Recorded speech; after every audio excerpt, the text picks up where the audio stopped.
Muri Qatar mu gikombe cy'isi ubu hari gukinwa imikino ya nyuma yo mu matsinda. Ku isaa 3 haraba hatahiwe imikino yo mu itsinda B. Iri tsinda ubundi dore uko rihagaze mbere yuko bagiye gukina. Ubwongereza n'ubwa mbere n'amanota 4 bukaba buzigamye ibitego 4, Iran ku mwanya wa kabiri n'amanota 3 n'umwenda w'ibitego 2. Abanyamerika ku mwanya wa gatatu n'amanota 2 bakaba bazigamye ubusa bw'ibitego. Wales ku mwanya wa kane n'inota 1 n'umwenda w'ibitego 2. Kuri Al Tumama Stadium, Iran na Leta Zunze Ubumwe za Amerika baraza kwisobanuramo ugomba gukomeza.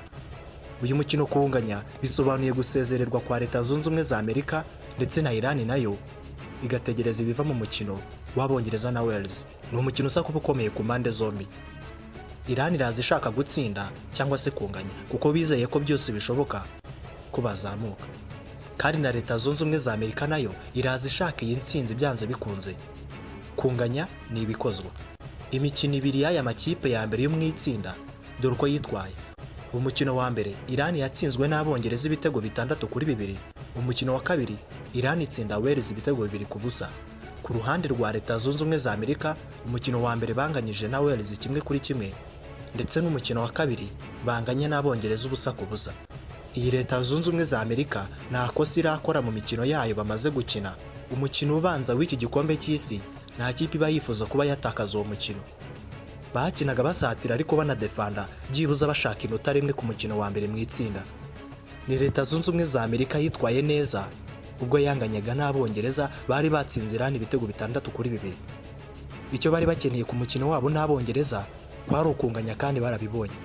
Uyu munsi baramanuka bashaka intsinzi hasi hejuru, nyamara barayishakira imbere ya Iran yabashije kwinjiza ibitego 2 mu izamu ry'Abongereza. Izi kipe zimaze gukina imikino ibiri yabahuje. Ubwa mbere wabahuje hari mu 1998 aho Iran yatsinze Leta Zunze Ubumwe za Amerika ibitego 2-1 hari mu gikombe cy'isi naho. Undi ubahuza mu 2000 aho banganyije 1-1. Iyi Iran iraza kuba idafite Alireza Jahan Bakishi wa Brighton nyuma yo guhabwa ikarita y'umuhondo ya kabiri. Kuri Leta Zunze Ubumwe za Amerika nta kibazo bafite ku byerekeranye n'imvune. Uyu mukino kuri Al Tumama Stadium twavuga ko Leta Zunze Ubumwe za Amerika iri buhabonera amanota 3 bategereje cyane. Nanone kandi ku isaha y'isa 3 haraba hari gukinwa umukino uhuza Abongereza na Wales. Naho ni umukino wa nyuma yo mu itsinda B.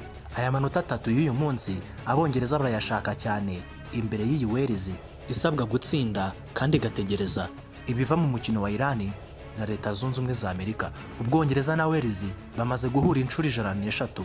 Muri zo Wales yatsinzemo imikino 14, Ubwongereza butsindamo imikino 68, banganya inshuro 21. Imikino 5 iheruka kubahuza Ubwongereza bwarayitsinze yose. Mu 2004 Ubwongereza bwabatsinze 2-0, 2005 Ubwongereza butsinda Wales 1-0. Muri 2011 bakinyemo imikino 2 hari muri Europa.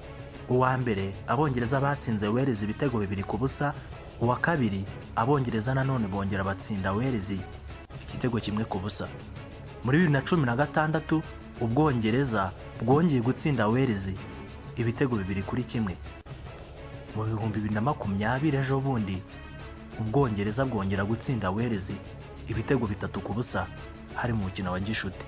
Wales niheruka gutsinda Ubwongereza kandi ni Wales yagaragaje urwego rwo hasi mu mikino 2 bakinnye aho banganyije n'Abanyamerika 1-1 batsindwa 2 na Iran. Iyi Wales ifite inota rimwe imbere y'Ubwongereza bufite amanota 4 ntago biza kuyorohera kuko Abongereza barashaka iyi ntsinzi uko byagenda kose kugira ngo bazamuke batanga icyizere. Uyu mukino Abongereza baratanga icyizere cyane cyo kuwutsinda. Gushimiye yuko bana natwe buri munsi mu makuru avugwa mbere y'umukino mu gikombe cy'isi muri Qatar.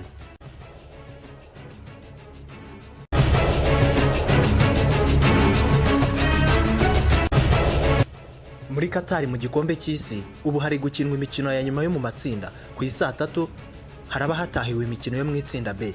Iri tsinda ubundi dore uko rihagaze mbere yuko bagiye gukina. Ubwongereza n'ubwa mbere n'amanota 4 bukaba buzigamye ibitego 4, Iran ku mwanya wa kabiri n'amanota 3 n'umwenda w'ibitego 2. Abanyamerika ku mwanya wa gatatu n'amanota 2 bakaba bazigamye ubusa bw'ibitego. Wales ku mwanya wa kane n'inota 1 n'umwenda w'ibitego 2. Kuri Al Tumama Stadium, Iran na Leta Zunze Ubumwe za Amerika baraza kwisobanuramo ugomba gukomeza. Uyu mukino kuwunganya bisobanuye gusezererwa kwa Leta Zunze Ubumwe za Amerika ndetse na Iran nayo igategereza ibiva mu mukino w'Abongereza na Wales. Ni umukino usa kuba ukomeye ku mpande zombi. Iran iraza ishaka gutsinda cyangwa se kunganya kuko bizeye ko byose bishoboka ko bazamuka, kandi na Leta Zunze Ubumwe za Amerika nayo iraza ishaka iyi ntsinzi byanze bikunze. Kunganya ni ibikozwa. Imikino ibiri y'aya makipe ya mbere yo mu itsinda dore uko yitwaye. Umukino wa mbere Iran yatsinzwe n'Abongereza ibitego 6-2. Umukino wa kabiri Iran itsinda Wales ibitego 2-0. Ku ruhande rwa Leta Zunze Ubumwe za Amerika, umukino wa mbere banganyije na Wales 1-1, ndetse n'umukino wa kabiri banganye n'Abongereza 0-0. Iyi Leta Zunze Ubumwe za Amerika nta kosa irakora mu mikino yayo bamaze gukina. Umukino ubanza w'iki gikombe cy'isi nta kipe iba yifuza kuba yatakaza uwo mukino. Bakinaga basatira ariko banadefanda byibuza bashaka inota rimwe ku mukino wa mbere mu itsinda. Ni Leta Zunze Ubumwe za Amerika yitwaye neza ubwo yanganyaga n'Abongereza bari batsinze Iran ibitego 6-2. Icyo bari bakeneye ku mukino wabo n'Abongereza kwari ukunganya, kandi barabibonye. Uyu munsi baramanuka bashaka intsinzi hasi hejuru, nyamara barayishakira imbere ya Iran yabashije kwinjiza ibitego 2 mu izamu ry'Abongereza. Izi kipe zimaze gukina imikino ibiri yabahuje.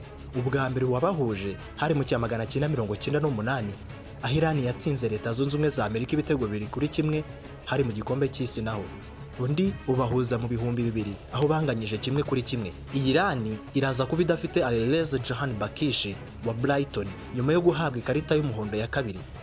Kuri Leta Zunze Ubumwe za Amerika nta kibazo bafite ku byerekeranye n'imvune. Uyu mukino kuri Al Tumama Stadium twavuga ko Leta Zunze Ubumwe za Amerika iri buhabonera amanota 3 bategereje cyane. Nanone kandi ku isaha y'isa 3 haraba hari gukinwa umukino uhuza Abongereza na Wales, naho ni umukino wa nyuma yo mu itsinda B. Aya manota 3 y'uyu munsi Abongereza barayashaka cyane imbere y'iyi Wales isabwa gutsinda kandi igategereza ibiva mu mukino wa Iran na Leta Zunze Ubumwe za Amerika. Ubwongereza na Wales bamaze guhura inshuro 103. Muri zo Wales yatsinzemo imikino 14, Ubwongereza butsindamo imikino 68, banganya inshuro 21. Imikino 5 iheruka kubahuza Ubwongereza bwarayitsinze yose. Mu 2004 Ubwongereza bwabatsinze 2-0, 2005 Ubwongereza butsinda Wales 1-0. Muri 2011 bakinnyemo imikino 2 hari muri Europa.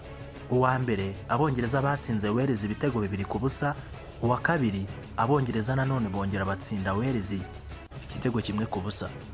Muri 2016 Ubwongereza bwongeye gutsinda Wales ibitego 2-1. Mu 2020 ejo bundi Ubwongereza bwongera gutsinda Wales ibitego 3-0 hari mu mukino wa gishuti. Wales ntiheruka gutsinda Ubwongereza, kandi ni Wales yagaragaje urwego rwo hasi mu mikino 2 bakinnye, aho banganyije n'Abanyamerika 1-1, batsindwa 2 na Iran. Iyi Wales ifite inota rimwe imbere y'Ubwongereza bufite amanota 4 ntago biza kuyorohera, kuko Abongereza barashaka iyi ntsinzi uko byagenda kose kugira ngo bazamuke batanga icyizere. Uyu mukino Abongereza baratanga icyizere cyane cyo kuwutsinda. Gushimiye yuko bana natwe buri munsi mu makuru avugwa mbere y'umukino mu gikombe cy'isi muri Qatar.